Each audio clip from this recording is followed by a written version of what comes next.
Mutual fund portfolio में जो भी फंड्स अगर परफॉर्म नहीं कर रहे हैं तो क्या हमें फ़ंड में बदलाव करना चाहिए। देखो, ऐसे तो आपके पोर्टफोलियो में बहुत ऐसे फंड्स होंगे जो काफ़ी अच्छे रिटर्न दे रहे होंगे, कुछ फंड्स कमज़ोर भी होंगे। अब ऐसी सिचुएशन में क्या जो कमज़ोर फंड्स है उसमें बदलाव करते रहना चाहिए और अच्छे फंड के साथ कंटिन्यू करना चाहिए, क्या यह स्ट्रैटेजी सही है? तो आज के वीडियो में हम यही विश्लेषण करेंगे। चलिए शुरुआत करते हैं। लेकिन आप में से बहुत ऐसे इन्वेस्टर हैं जिनको पोर्टफोलियो रिव्यू और डिज़ाइन को लेकर प्रॉब्लम है। डिस्क्रिप्शन बॉक्स में आए, डिटेल चेक करें और व्हाट्सअप नंबर के थ्रू हमारे साथ जुड़ सकते हैं। आप में से बहुत ऐसे इन्वेस्टर हैं जो म्यूचुअल फंड पोर्टफोलियो तो डिज़ाइन कर लेते हैं, फंड्स के सिलेक्शन कर लेते हैं, लेकिन कई बार ऐसे क्वेरी को लेकर काफ़ी कंफ्यूज होते हो कि क्या जो फंड्स परफॉर्म नहीं कर रहे हैं उसको चेंज करते जाएं, जो परफॉर्म कर रहे हैं उसको कंटिन्यू करते जाएं।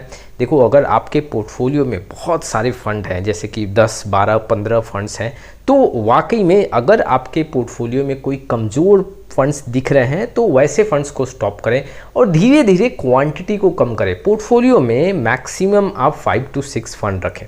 हाँ, कुछ ऐसे कंडीशन में हम 1-2 फंड इंक्रीज कर सकते हैं, अदरवाइज आप इससे ज़्यादा अगर फंड रख रहे हो तो आपके लिए लॉन्ग टाइम में रिटर्न का आंकड़ा थोड़ा कम हो सकता है। अब क्या हमें अपने पोर्टफोलियो में जो बुरे फंड्स हैं उसको चेंज करते रहना चाहिए?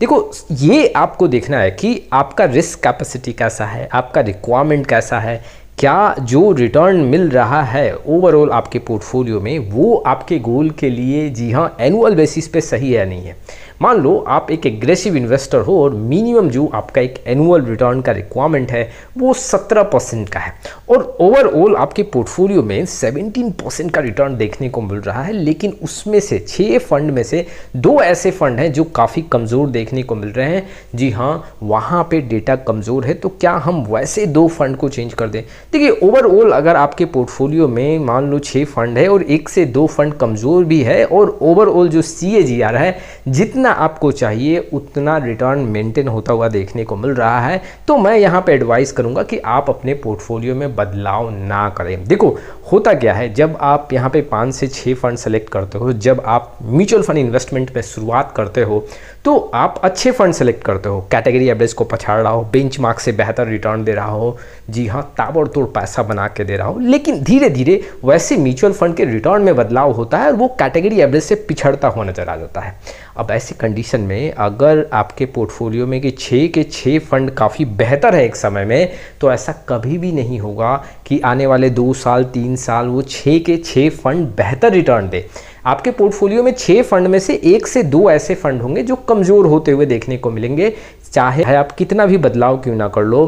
किसी भी सिचुएशन में जब आप फंड नया लेते हो तो वहाँ उस समय आपके पोर्टफोलियो में, जी हाँ, फंड्स अच्छे दिख रहे होते हैं, लेकिन धीरे धीरे 1 से 2 फंड कमज़ोर होते हैं और ये हमेशा देखने को मिलेगा। तो अगर आपका जो रिक्वायरमेंट है, जो एनुअल रिटर्न का रिक्वायरमेंट है, आपका जो गोल है उस रिटर्न के बेसिस पे कंप्लीट हो सकता है और कोई फंड काफ़ी कमज़ोर भी देखने को मिल रहे हैं, तो मैं आपको एडवाइस करूँगा कि आपको वहाँ पे अपने पोर्टफोलियो को कंटिन्यू करना चाहिए।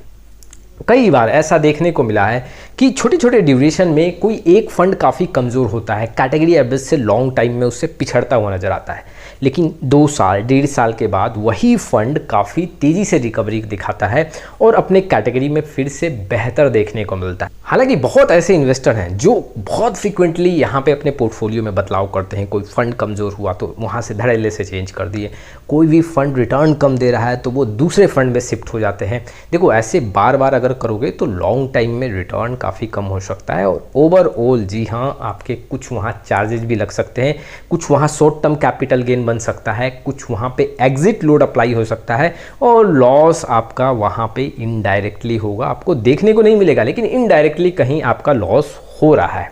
इन्वेस्टर को मैं एडवाइस करना चाहता हूं कि अगर आपके पोर्टफोलियो में मान लो 6 फंड है और 6 फंड में से 5 फंड काफ़ी कमज़ोर हो रहा है लॉन्ग टाइम में, तो यहाँ पे आपको स्ट्रैटेजी बनाना पड़ेगा और अगर आपका रिटर्न जो है, एक रिक्वायरमेंट है, वो फुलफिल नहीं हो रहा है, तो यहाँ पे आपको चेंजेस करना चाहिए।